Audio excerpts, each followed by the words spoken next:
Wow, do I ever look tired. I did not expect to be so... No, I did. I expected to be wildly uncomfortable filming myself, talking to the camera, so this is actually no surprise. Hi, I'm C. Welcome to my YouTube channel. What am I doing here? I don't know. I'm sitting on the floor of my office. There's a pair of boots on my couch behind me, and I know it's fashionable now to be a mess. So I guess this is okay. I guess this is just what we're doing. But I'm the sort of person who frets over every single detail. Case in point, these nails. There's a pink, no, there's a blue sparkle undertone that I didn't want, and I said like 10 times, but I see the sparkle, and the nail tech assured me that there was no sparkle. It's there. I spent like an hour fretting about it last night. This is me. This is what I do. So why I'm on YouTube sharing that aspect of me with you all, I don't know.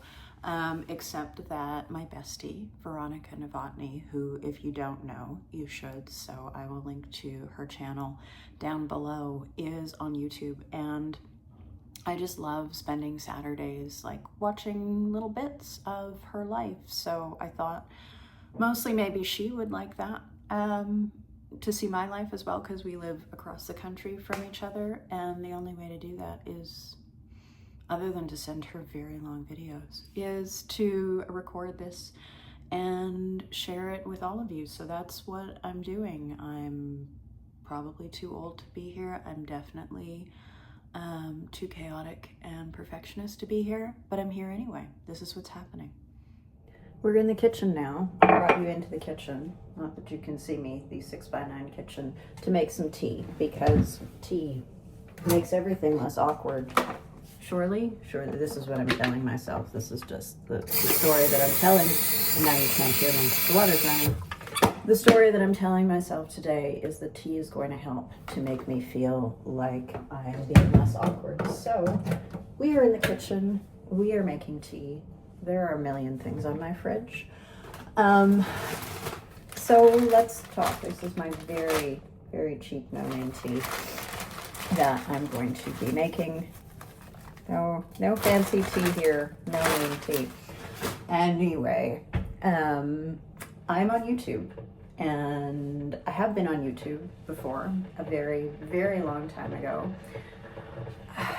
I think the last video that I recorded, if you want to look back in the archives, is from when I lived in Vancouver we moved back to Winnipeg in 2017. So eons ago now, I recorded about 6 YouTube videos in total, all of which were as awkward as this one is going to be. The difference, I suppose, is that at the time, I wasn't okay with that, so I quit. I wanted to be better, but instead of practicing to get better, because that would have been logical, I decided, no, I don't need to do that. I'll just quit.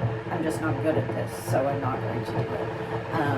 Which is the way I approach a lot of things in life. If I'm not good at it right away, if I'm not perfect, then I quit. Which, yay, perfectionism. This is the thing. Why try if you can't do it all immediately? But we're trying something new.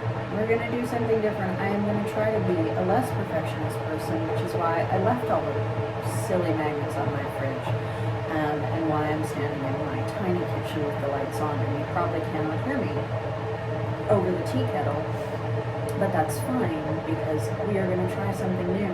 We are going to do the thing, and if we suck at it, royal we, obviously, that's me, I am we, then we suck at it, and we can all have a laugh together, because I'm terrible at this. Sometimes we have to fail at something to learn. So this is how I'm learning. I'm in my kitchen feeling awkward, making tea so that I can continue to talk to you largely about nothing. I have no earth-shattering insights to share, or probably even interesting ones. My bangs are too long.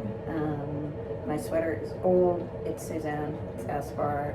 The Gaspar cardigan. Maybe I should start at the beginning. Maybe that would be a thing. The beginning. Where's the beginning? Maybe I'll start at the beginning, but first we're gonna make the tea, then we're gonna go and sit somewhere more comfortable and not stand in the kitchen with the magnets. Although we've had fun here. We've had fun, haven't we? We've had fun.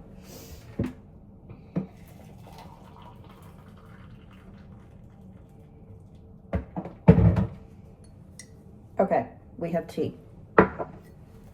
So off we go. Back in the office with the tea. You've borne with me, you've made it this far. And I promised that I would start at the beginning. The question of how we define the beginning is something else entirely, but for the purposes of this video, I'm gonna define the beginning as 2010. So way back in 2010, which seems like a lifetime ago, I was just married, I was newly living back in Vancouver, and I was about 25. I was 25. I'm not 25 anymore. Evidently, the wrinkles, the gray hair, all those things will tell you that. Well, not the wrinkles, the under eye circles. Anyway, and I had a Bachelor of Fine Arts in Creative Writing because I had always nurtured this wonderful aspiration to be a novelist. Spoiler alert, I am a novelist. I'm a lot of other things, but at that time I was not. At that time I was a 25-year-old who'd been out of university for 2 years, who had a crappy job in insurance that she really hated, and she felt like she was running out of time. I did. At 25, I was like, what am I doing with my life? This is not where I plan to be. And the funny thing is about being 25 is you feel like everything is rushing ahead, or certainly I did, and you can't keep up, and you can't do all of the things, and you're never gonna be able to do all of the things. You're never even gonna be able to go get your bangs cut because it's all just too much, and everybody else is doing everything, and you are not doing anything. And it's just a wild time to be alive, really. Certainly was for me. And somehow, I don't even know how, the solution to this in my mind seemed to be, I'll start a blog. I really just, I think, wanted some kind of creative outlet because I did have a job in insurance, and I thought I was going to spend my life being an artist. I paint, and I did used to sell my work, but I didn't at the time. At 25, I'm a writer, all of the things, and here I was calculating insurance premiums all day long. Something was not adding up. So I thought, fashion blog. Don't ask me how. Being 25 is just a wild thing. So I started a fashion blog. I called it Coco and Vera because I started it in theory with a girlfriend who never participated for an instant. But Coco and Vera really turned into something wonderful, something really wonderful. Actually, honestly, it did, completely unexpectedly. I remember in the first 6 months, I think I had 50 followers, and I was walking home from work one day telling my mom, like, I hit 50 followers, this is amazing. And then the next week I had 500. And then after that, 5,000. So it went from something that was growing slowly, that was really just a thing I was doing for me in the hopes that maybe something would come from it, into something not huge, but huge compared to the expectations that I'd had for it. And it really changed my life in a lot of ways. I became the writer that I'd always hoped to be. Maybe not exactly the writer I'd hoped to be, but certainly I became a writer, a professional writer. I wrote for many publications over the years. I published a novel and then 2 more novels, and it was so cool. I was just a regular, and I will always feel this way. I always just felt like I'm this regular girl from Winnipeg, and I'm in the big city having all these adventures, and why me? But at the same time, I was just leaping at every opportunity because why me? Wasn't until later on in my life that I kind of went, well, why not me? But I wasn't there yet. So Coco and Vera took took off in just this wild, wild way. We moved to Paris for a while. My husband is a chef, so you will never see him here because he works all the time. But we moved to Paris together. We had a wonderful, wonderful adventure there. Came back to Vancouver, decided to move to Paris again. And when we came back from Paris the last time, we landed in Winnipeg, which is where I grew up. Through all of this, I have kept a corporate job, not in insurance. I'm not in insurance specifically anymore, but I have kept a corporate job. I work for a large national corporation. I'm in senior management these days. And sort of as time has gone on, while Coco and Vera remained an amazing thing, my focus did turn away from it a bit, I would say, as my career progressed and just what I wanted from life changed. I loved writing about fashion until I didn't. There's a lot of fashion to write about in Winnipeg. Like, let's just be perfectly frank. Our Banana Republic closed. Like, this is not a fashion capital. We don't have much in the way of shopping. Somebody's surely going to take exception to the fact that I've said that, but this is not a fashion capital. This is a sweatpant capital, and I love that about it in a way, because I never have to be dressed unless I want to be. So not a dig, but a statement of reality about where I live.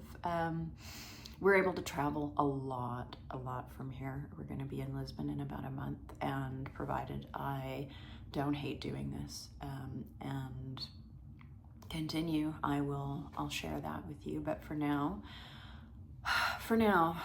I'm in my late 30s, which is a world away from where I was when I started out writing Coco and Vera.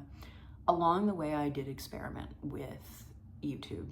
Phones were not the same back then. I couldn't just sit down and shoot a YouTube video on my phone, or maybe I could have if I'd been more technically savvy, but I don't think so. I think the quality would have been terrible. The quality of some of my old videos is terrible, and they were shot on DSLR cameras. So the technology has come a long way, which is allowing me to do this, and I feel a lot more, I'm going to say, comfortable taking risks and doing things imperfectly now than I did back then, for a lot of reasons. One of them, of course, being that I did have a significant professional social media profile back then, and I'm sure I could have afforded to screw up and fail and try things, but I didn't feel like I could. And I was not great at YouTube when I first started out, and it was hard. I found it hard, especially the editing component. I found it hard to know what to say. Clearly not a problem. I've been talking for 8 minutes straight almost at this point, and so a lot has changed. I do meetings all day now virtually. I'm always talking to a camera anyway, so this feels natural to me in a way that it absolutely did not 10 years ago. And also I've just come to a very different place in my life now, where I should take a sip of this tea that I made, where instead of asking why me, I wonder why not me. And I think we all should wonder that. Why not me? Because the reality is, if we don't try things, we'll never know. We never know what might be. So I'm on YouTube, or I will be when I upload this video.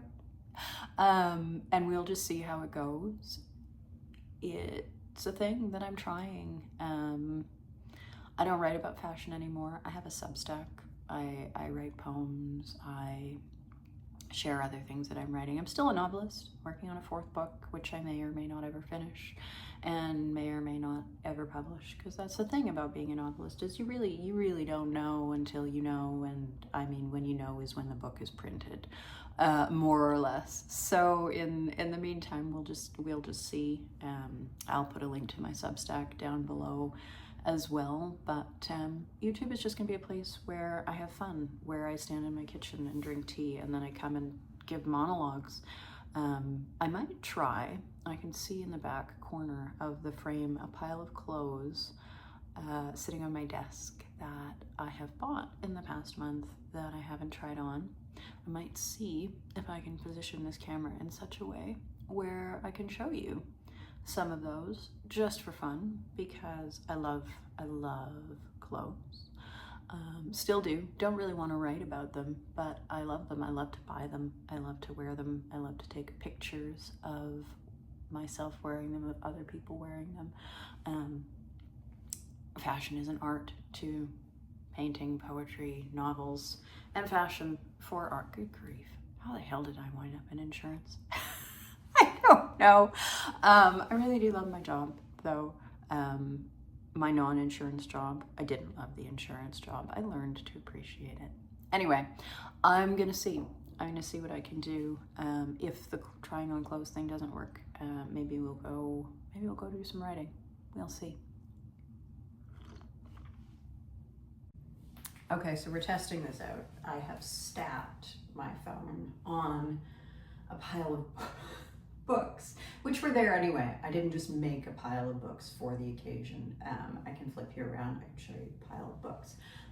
But the reality is, even on the pile of books, and I am not very tall. I'm like 5'2", 157 centimeters for anybody watching who is European.